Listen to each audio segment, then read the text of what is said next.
ইমরান আহমেদ, আপনি জানতে চেয়েছেন হালাল উপায়ে ইউটিউব থেকে আয় করার কোনো সুযোগ আছে কিনা, থাকলে কিভাবে। কোথাও এর কোনো সঠিক সমাধান পাচ্ছি না, এ বিষয়ে একটু আলোচনা করলে আমি সহ হাজার ইউটিউবার উপকৃত হতে পারি। বা ইমরান আহমেদ, ইউটিউবে হালাল উপার্জন করার উপায় আছে, আর তা হলো আপনি যে ভিডিওগুলো ইউটিউবে শেয়ার করছেন বা পোস্ট করছেন, আপলোড করছেন, সেগুলোতে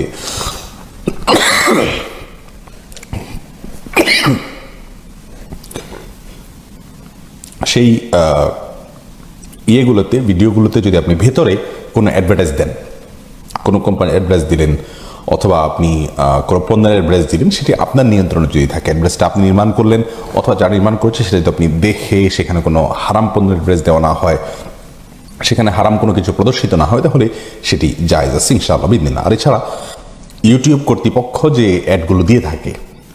অর্থাৎ তাদের মাধ্যমে যে অ্যাডগুলো আমাদের ইউটিউব চ্যানেলে শো হয়ে থাকে, সেগুলো জায়েজ নেই। তার কারণ হলো সে সমস্ত অ্যাডগুলোর মধ্যে হারাম পণ্যের অ্যাডভার্টাইজ দেওয়া হয়, আবার সেখানে হারাম কোনো কিছু প্রদর্শিত হয় অ্যাডভার্টাইজের মাধ্যমে, যার কারণে সেটি জায়েজ নেই, ইসলাম শরীয়তে সেটি নিষিদ্ধ।